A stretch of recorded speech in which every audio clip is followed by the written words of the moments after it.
masih ada isinya, itu harus tetap disemprotkan, ya, disemprotkan sampai habis, ya. Jadi disemprotkan sampai habis, jangan terus sayang-sayang, masih sayang nih, masih ada setengah, pakai besok lagi, itu sudah nggak bisa ya, sudah nggak bisa. Jadi harus habis. Atau pakai metode patas ya, patas ya.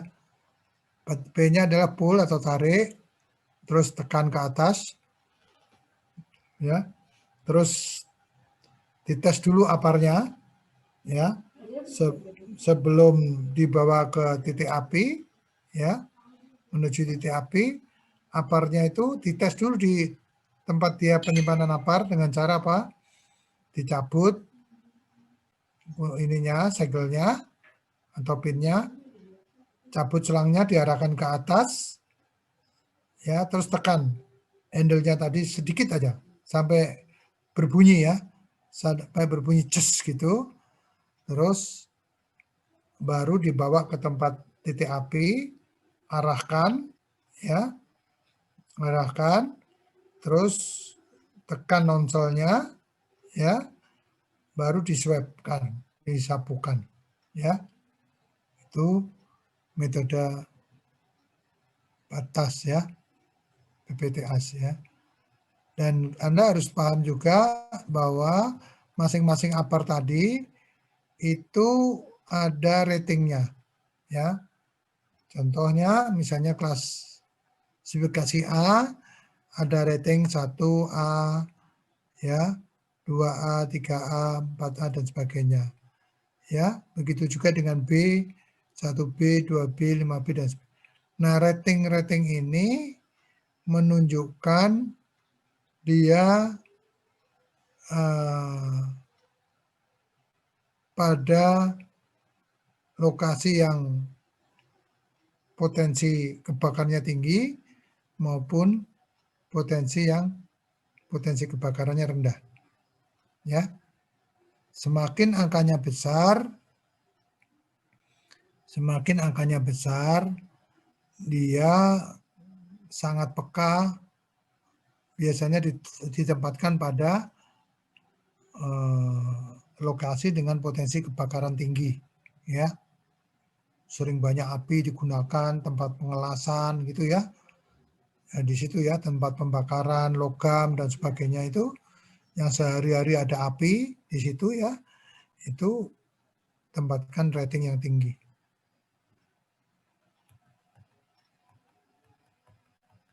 Nah, pada rating-rating tadi itu perlu ada pengujiannya ya. Pengujian pada rating A, pengujian B, C, dan D seperti ini.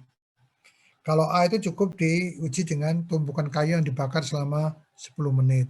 Kalau B itu termasuk premium dengan jumlah dan luas tertentu dibakar selama 3 menit. Ya. Jadi kalau ada lokasi yang dalam waktu 3 menit itu membakar semuanya, ya harus pakai yang tipe B. Sedangkan yang C itu biasanya terkait dengan elektrik, ya. Nah, itu semakin tegangannya tinggi, semakin nilai ratingnya tinggi ya. Kalau yang D tidak ada pengujiannya. Nah, ini contohnya pengujian, ya. Ini contohnya ya.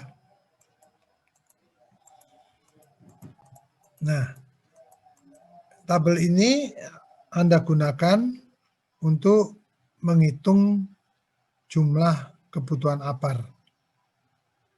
Ya, tabel ini Anda gunakan untuk menghitung jumlah kebutuhan apar.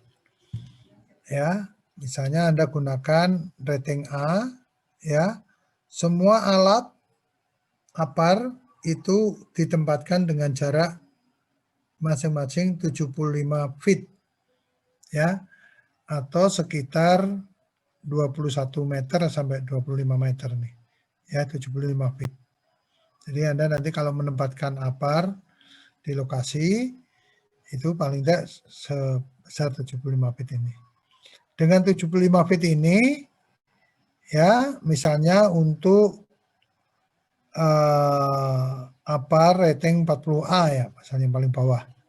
Itu dia bisa mengcover seluas 11.250 meter persegi.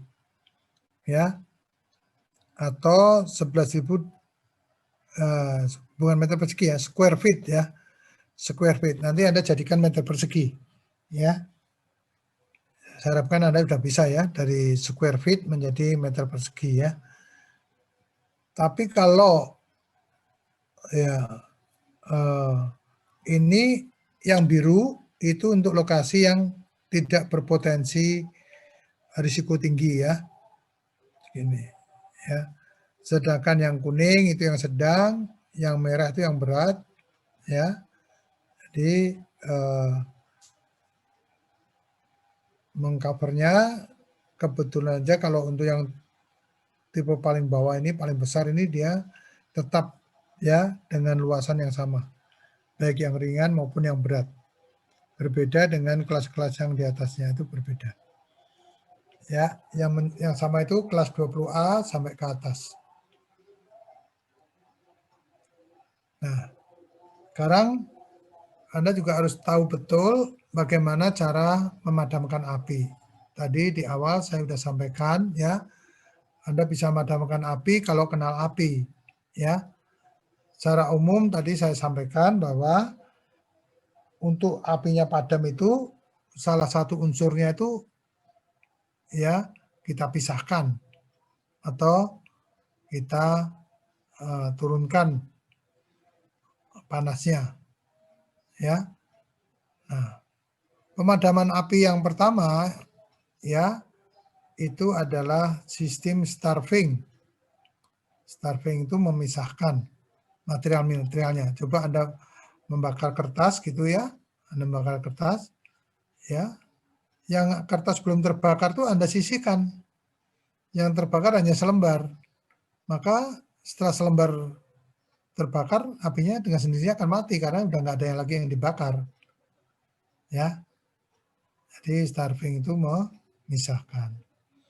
Ada yang sistem cooling, ya.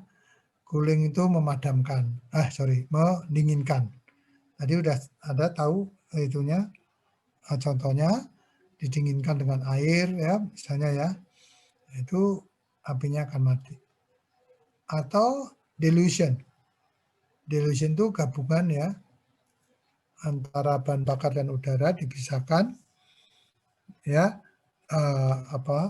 dengan cara dilution yaitu mencairkan oksigen ini. Dilution itu mencairkan oksigen. Mencairkan oksigen dengan cara menutupi permukaan yang terbakar tadi dengan foam biasanya, ya, dengan busa. Atau dengan cara smoothering. Ya, smoothering itu menyelimuti, ya, memisahkan oksigen dari bahan bakarnya. Ya, smoothering. Ini penjelasan-penjelasannya. Saya harapkan Anda nanti pelajari ya. Ini yang sering ya. Ada yang terbakar ya, terus ditutup ya, ditutup ini. Nah, ini memisahkan udara luar sini dengan apinya. Ya, itu yang disebut dengan smoothering ya, menyelimuti. Cooling pendinginan ya, mendinginkan. Starvation tadi ya, menghilangkan atau mengurangi ya, memisahkan bahan bakar tadi. Ya, ini yang breaking change reaction for extinguishment tadi ya, memutuskan rantai reaksi kimia dengan bahan halon tadi ya, atau gas ya. Terus dilution pengenceran ya, pengenceran dari menggunakan gas inert ya, menggunakan gas inert untuk mencairkan oksigen, mengencerkan teman-teman. Nah, ini tadi cara smoothering juga menggunakan busa atau foam dia menutupi permukaan. Ini tertutupi semuanya sehingga tidak ada udara masuk dan akhirnya mati ya apinya. Ada juga yang dry chemical, itu beberapa ragam macam, medianya sodium bikarbonat, multipurpose, purple ya, super K, monike ya, itu bentuk-bentuknya.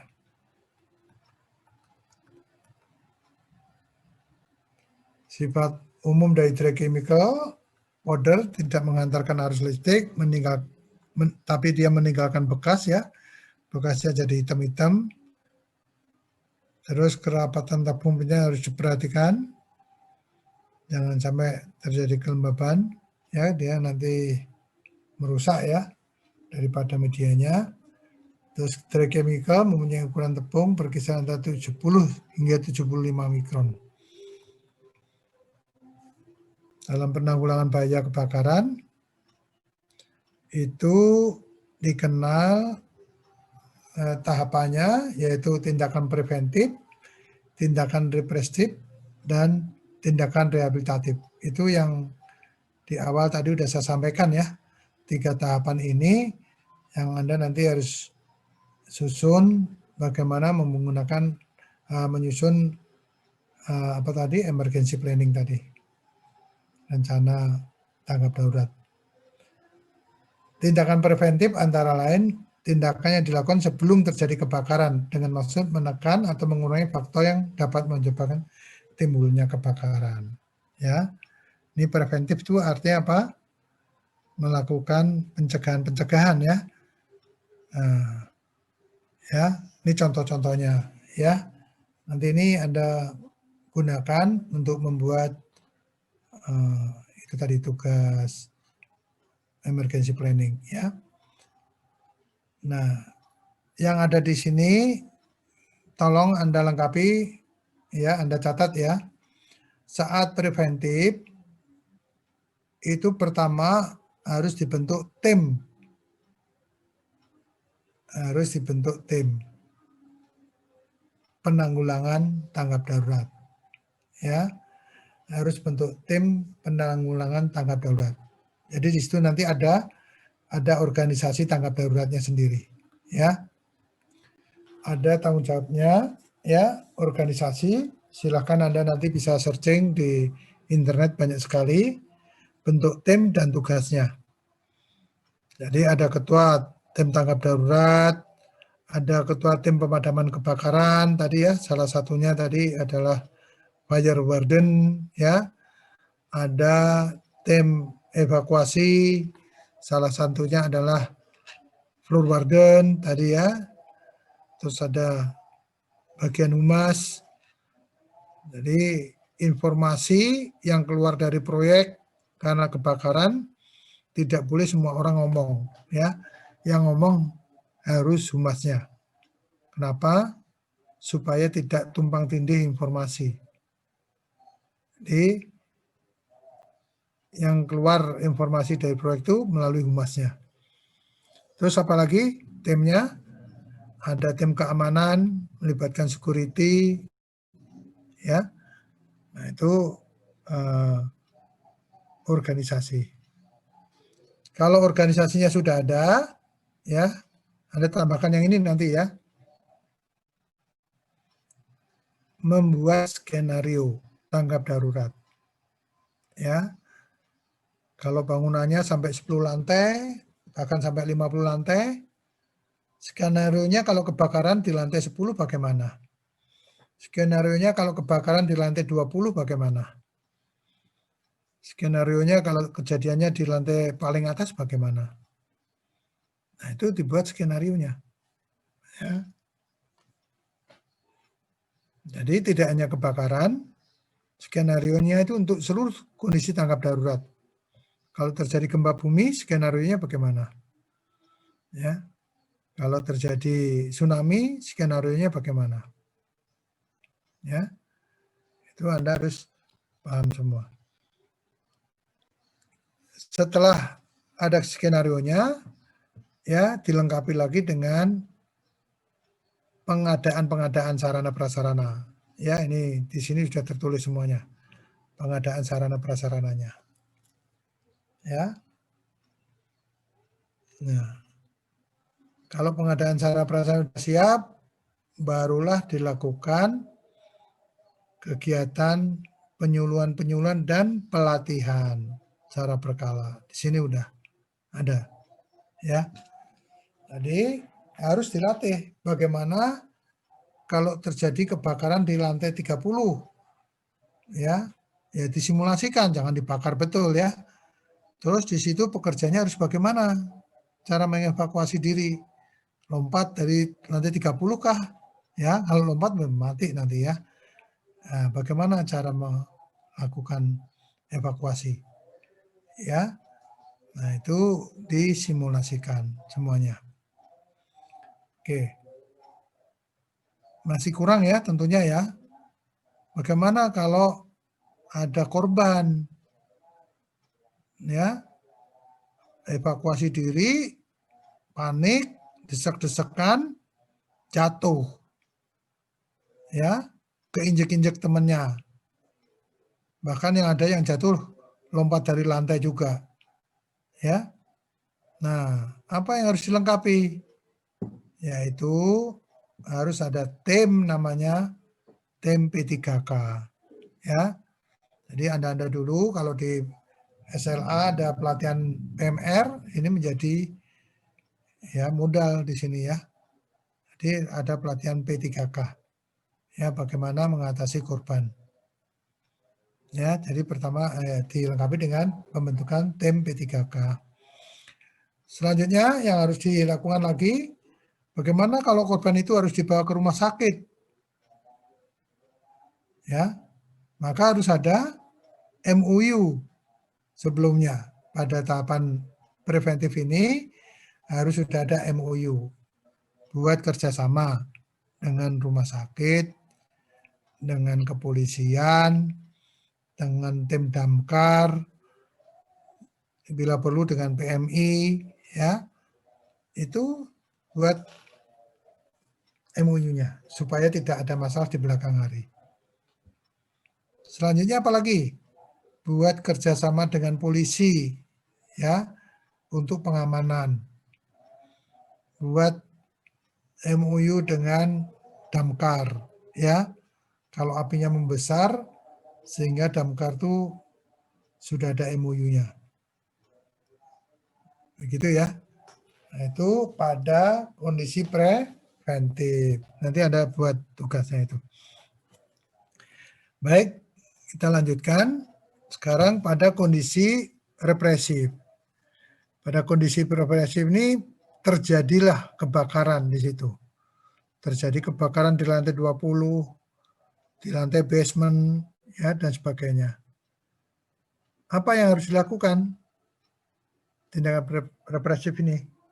Yaitu seluruh perangkat di tahap pertama tadi, seluruh perangkat, sarana prasarananya, semuanya yang ada di tahapan apa tadi yang awal, itu digunakan semua pada kondisi represif ini. Jadi semua yang ada di preventif tadi digunakan semua. Ya. Nah, itu perlu latihan sehingga saat terjadi kondisi sesungguhnya tidak bingung ya. Ketiga adalah pasca kebakaran atau tindakan rehabilitatif. Ya. Ini yang harus Anda tambahkan adalah Anda membuat flowchart tentang penanganan sampahnya. Ya, sampah kebakaran proyek itu luar biasa banyaknya, dan itu harus dikemanakan. Maka harus buat flowchart pembersihan sampah. Kedua, Anda harus buat juga ya kegiatan untuk melakukan recovery. Recovery itu pemulangan kondisi awal menjadi kondisi awal lagi. Ya. Jadi harus ada flowchart recovery-nya. Ya, kalau kebakarannya 50%, recovery-nya bagaimana, 30%, 100% bagaimana. Ya. Terus Anda juga harus membuat flowchart bagaimana menangani korban. Ya, korban yang dibawa ke rumah sakit harus seperti apa? Korban yang harus nginap di rumah sakit, yang harus pulang, ya. Korban yang meninggal dunia, semua tetap harus dibawa ke rumah sakit. Terus harus bisa disampaikan ke keluarga dan dimakamkan. Ya, itu harus ada flowchart-nya. Jadi kalau korbannya tinggalnya di Jawa Barat, proyeknya di Papua sana, ya itu harus proyek dari Papua itu mengantarkan jenazahnya sampai ke Jawa Barat ya. Nah, itu harus dibuat. Ya. Baik, sampai sini. Ada yang bertanya? Yuk, silakan. Ya. Oke. Ada yang mau disampaikan? Silakan. Belum, Pak. Ya, kalau belum saya mau tanya sama Dimas Aji ini. Ya. Anda mendengar saya, Dimas? Ya, Pak. Ya. Tadi saya sampaikan ada berapa metode untuk pemadaman kebakaran, Mas?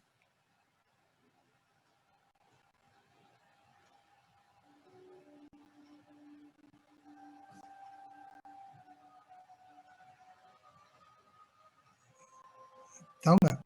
Metode gimana, Pak? Tadi saya sampaikan ada beberapa metode pemadaman kebakaran. Ya. Ya, ada berapa? Ada 3, Pak. Ya, apa aja tuh 3? Tindakan preventif, lalu ada represif, sama rehabilitatif. Oh. Saya tanya Aji, betul nggak jawabannya Dimas? Aji. Tadi Bapak nambahin tindakan recovery, Pak.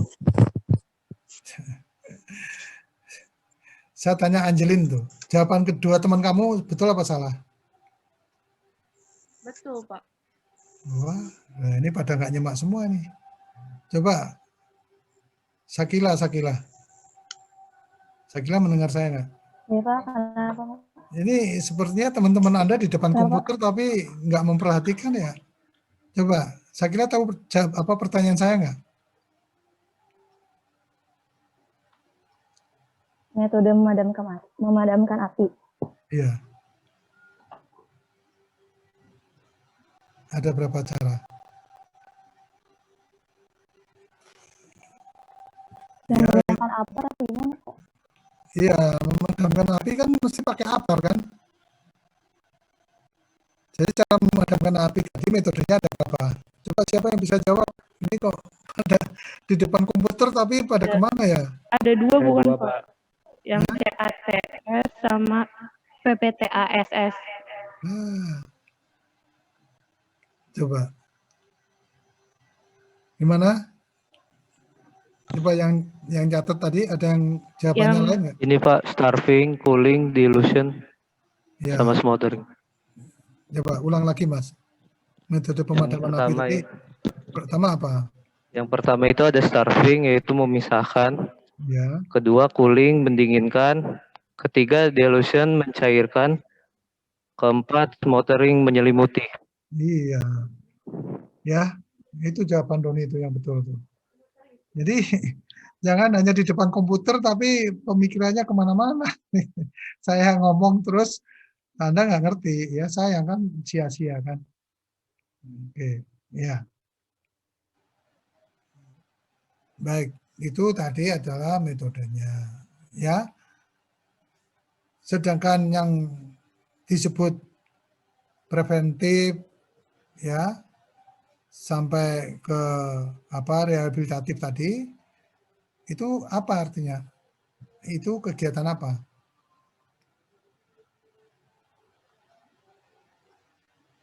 Apa tadi tahapannya? Mulai dari apa?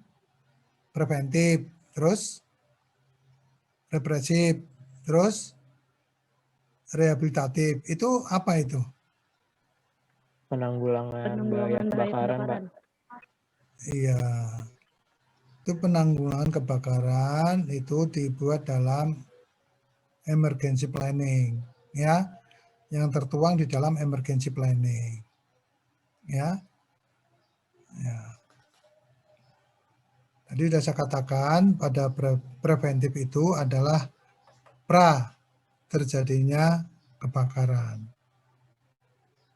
ya, pra terjadinya kebakaran, ya. Di kondisi itu apa yang harus dilakukan? Nomor 17 siapa? Saya, Pak. Siapa ini? Putri. Ya. Kamu masuknya terlambat kenapa, Mbak? Iya, kesiangan, Pak, tadi. Ini pemuda milenial kalau kesiangan terus bagaimana negara bisa maju? Ya. Lain kali saya nggak kasih masuk ya, Mbak. Ya, Pak. Tapi saya udah nggak mau kasih masuk kamu loh, Mbak. Saya paling nggak suka kalau kuliah terlambat, apalagi kesiangan gitu udah. Ya, maaf, Pak. Mahasiswa jangan ini ya. Jadi saya harapkan yang lain juga begitu ya, jangan sampai ya kesiangan. Kalau kesiangan itu wah, bagaimana mahasiswa mau belajar ya. Ya, Pak. Coba apa tadi yang saya tanyakan Putri? Yang tindakan repetitif itu bukan, Pak? Ya, apa coba? Tindakan preventif sebelum terjadi kebakaran, tindakan represif, tindakan yang dilakukan setelah terjadi kebakaran, sama rehabilitatif, usaha yang terjadi setelah kebakaran, Pak. Andini benar nggak yang saya tanyakan tadi apa ke Putri?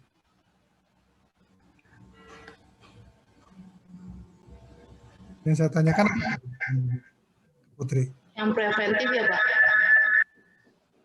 Ya, apa coba? Harus dibentuk tim tanggap darurat, membentuk skenario tanggap darurat, pengadaan sarana prasarana, kegiatan penyuluhan, dan pelatihan. Saya lengkapi tadi apa aja coba? Yang saya lengkapi tadi apa saja? Selain yang ada di layar, di slide, tadi saya menyampaikan apa saja? Putri tolong diperhatikan ya, kamu saya berikan pertanyaan juga nggak ngerti pertanyaannya. Iya, Pak. Iya, kamu kayaknya belum konsentrasi itu kuliahnya.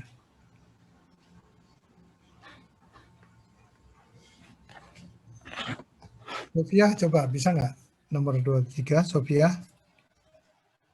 Melengkapi apa yang saya sampaikan tadi, tahu nggak? Dibuat tim penanggulangan tanggap darurat. Habis itu Ya, dibuat suaranya agak yang keras, Mbak. Suaranya jangan pelan-pelan, nggak kedengaran. Temannya juga nggak dengar tuh. dibuat tim penanggulangan tanggap darurat. Terus? Kemudian dibuat skenario apabila ada kebakaran. Ya. Setelah Terus? itu ditambahkan dengan pengadaan sarana dan prasarana. Ya. Lanjut. Kalau sudah lengkap baru diadain penyuluhan. Terus? Udah saya ketinggalan Pak, baru sampai situ tadi. Nah, itu makanya saya cek-cek itu supaya saya tahu persis Anda itu lengkap catatannya. Jangan hanya melihat komputer aja tapi Anda nggak nyatet. Akhirnya ngeblank semua, ditanya pertanyaannya juga nggak ngerti karena Anda pikirannya kemana-mana. Kayaknya sih depan komputer.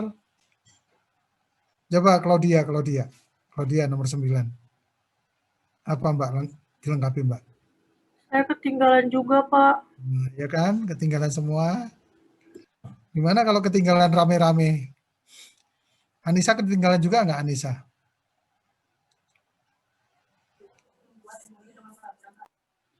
Nah, kamu ketinggalan juga. Kamu ngobrol terus sama teman kamu, ya kan? Iya, Yang membuat MOU bukan, Pak? apa lagi coba?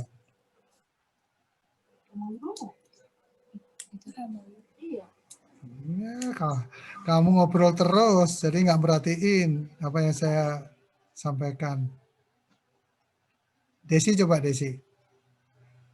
Ketinggalan juga Desi. Apa Mbak?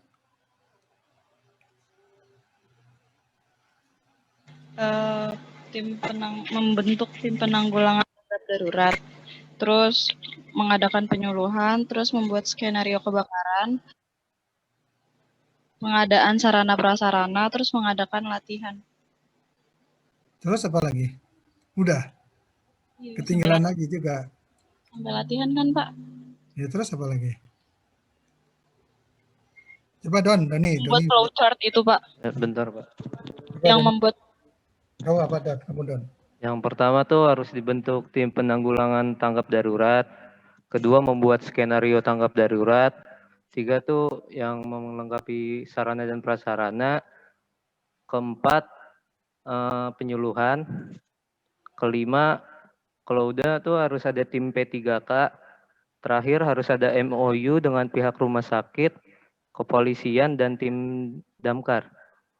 Ya. Ya, tolong di catatannya tolong dilengkap-lengkapi ya. Sepertinya saya lihat Anda depan komputer, tapi kalau ditanya catatannya ketinggalan, nggak ada. Aduh, padahal udah jauh ini. Ya kan? Baik, ya. Jadi itu semuanya. Nah, di dalam proteksi kebakaran itu dikenal dengan sistem proteksi pasif dan sistem proteksi aktif. Ya, yang dimaksud dengan sistem proteksi pasif itu intinya adalah kalau ada kebakaran, dia secara otomatis ya memadamkan apinya, ya, karena dia modelnya pasif, ya. Kalau yang modelnya aktif itu sistem proteksinya itu dia harus ada tindakan dari dari operatornya, ya. Misalnya APAR tadi itu diangkat terus disemprotkan, itu aktif namanya, ya. Tapi kalau pasif itu contohnya proteksinya misalnya bangunan itu semuanya dibuat dengan material tahan api. Itu pasif namanya. Contohnya kalau Anda punya laboratorium untuk pembakaran, ya uji pembakaran. Nah, supaya laboratorium ini tidak terbakar, seluruh ruangan itu dilapisi dengan proteksi pasif, yaitu material tahan api semuanya. Ya, seperti itu. Ya. Nah, itu contoh-contoh yang lain, misalnya ada detektor ya, yang pasif ya, asap panas, nyala api, ya, alarm kebakaran, bahan bangunan yang tadi ya, pelapisan bahan tahan api, yaitu semuanya adalah proteksi pasif ya. Ini yang terkait dengan alarm tadi, masing-masing proyek itu punya sistem komunikasinya. Kalau bunyi selama 6 menit itu apa, bunyi selama 3 menit apa, bunyi 1 menit apa, itu terkenalnya di Pertamina ya. Kalau 6 menit berbunyi terus selama 6 menit itu namanya terjadi kebakaran. Itu kalau di Pertamina ya, nanti tolong dicek lagi. Kalau bunyinya setiap 3 menit berarti ada kebakaran dan harus mulai ada evakuasi. Kalau bunyinya setiap 1 menit, itu kebakarannya sudah dikendalikan dan pekerja boleh mulai aktif kembali ke tempat. Ya. Termasuk sprinkler ya. Sprinkler itu adalah proteksi pasif ya. Karena sprinkler ini banyak Anda dapatkan kalau Anda belanja di mall, Anda menginap di hotel, itu setiap ruangan ada sprinklernya. Nah, sprinkler itu secara otomatis dia akan membuka dan menyemprotkan semua airnya ke semua ruangan yang ada di sprinklernya ini. Biasanya kepekaannya ditandai dengan warna yang ada di sini. Ya. Ada semakin gelap warnanya, semakin dia lebih peka.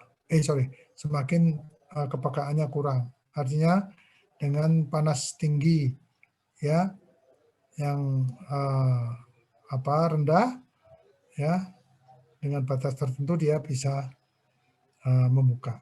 Ini kita lihat nanti masing-masing ya. Ya, yang paling peka adalah yang jingga, purple ya. Yang purple itu dengan ruangan 57 derajat saja sudah membuka dia. Ya, ini harus tahu tempatnya di mana. Biasanya laboratorium ya, yang peka terhadap panas, dia ini sudah membuka ya. Merah 65 derajat. Biasanya kalau di hotel-hotel itu kebanyakan merah ya, kalau nggak salah ya. Warnanya merah. Ada hijau, ada biru, ada ungu, ada hitam.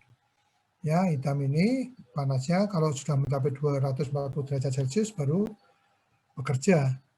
Ya. Ini APAR tadi ya, alat pemadam api ringan, dan hidran itu termasuk proteksi aktif ya, karena digerakkan oleh orang ya.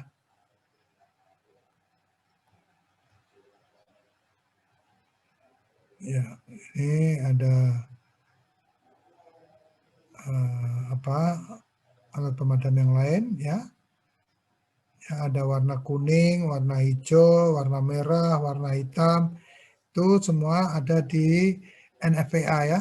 Anda bisa melihat masing-masing kegunaannya untuk apa. Kalau kuning biasanya gas. Hidran itu ditandai dengan kelas 1, kelas 2, kelas 3 tergantung besar kecilnya selang. Ini selangnya di sini. Ya. Biasanya ditempatkan di gedung atau di luar gedung dan dilengkapi dengan ini, penutup ini, kopling-koplingnya ini. Ya. Baik, sampai sini ya. Nah, untuk tanggap darurat ini ya, Anda bentuk grup maksimal 3 orang. Silakan Anda pilih sendiri ya. Anda bentuk grup maksimal 3 orang ya. Untuk membuat emergency planning 1 ya, emergency planning tadi ada 3 tahap tadi ya. Yang kedua adalah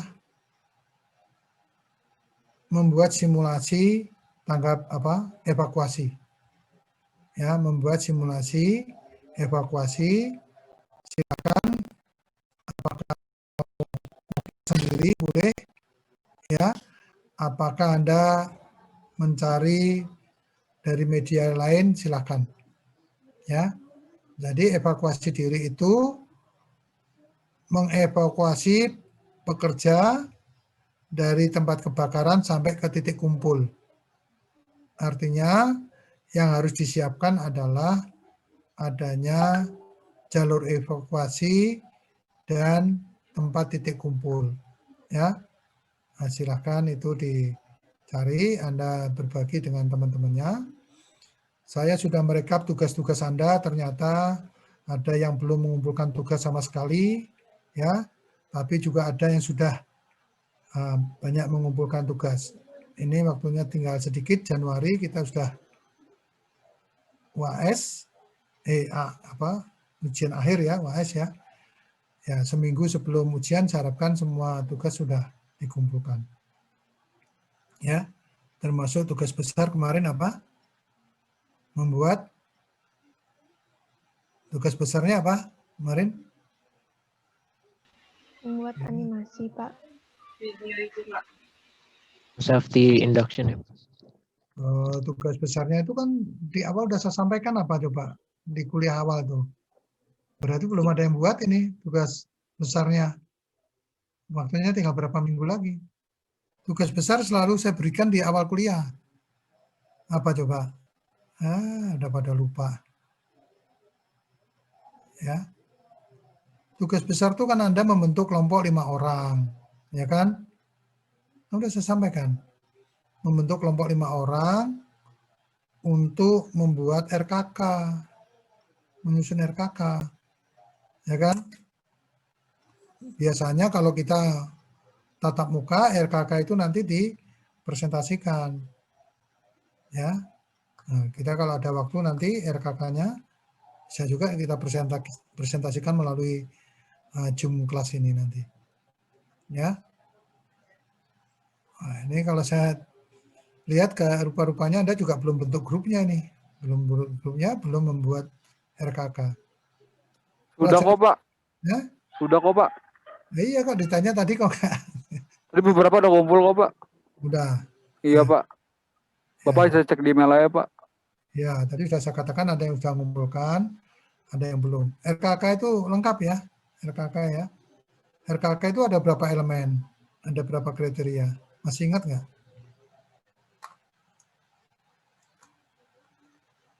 Ya, gimana? 5 elemen, Pak. 5 elemen, Pak. Ya. Anda itu karena deket-deket sama temannya sebelah itu, jadi supleteran, saling. Jadi itu dulu dimatikan salah satu komputernya, teman Anda dimatikan dulu. Ininya suaranya biar nggak berpengaruh ke. Jadi kalau dekat-dekat komputer itu suaranya saling mempengaruhi ya. Saya rasa itu ya, tolong dilengkapi, mulai dilengkapi tugas-tugasnya. Ya, seminggu sebelum ujian, saya harapkan sudah terkumpul semuanya. Baik, sampai sini kuliah kita ya. Kita akhiri ya, tetap jaga kesehatan. Anda orang terdepan di keluarga ya, yang paham betul tentang K3. Ya, lindungi keluarga Anda ya terhadap COVID-19. Ingatkan selalu. Kita selalu melaksanakan 3M ya. Masih ingat ya 3M ya? Jangan sampai 3M nggak tahu ya. Ya. Saya rasa itu ya. Saya akhiri. Absen dulu, Pak. Ya. Mau foto absen, Pak. Oh ya, silakan aja mau foto absen. Foto 1, 2, 3. Saya cheers. Ya. Oke, sudah, Pak. Sudah. Baik ya, sampai ketemu minggu depan lagi ya. Ya, selamat.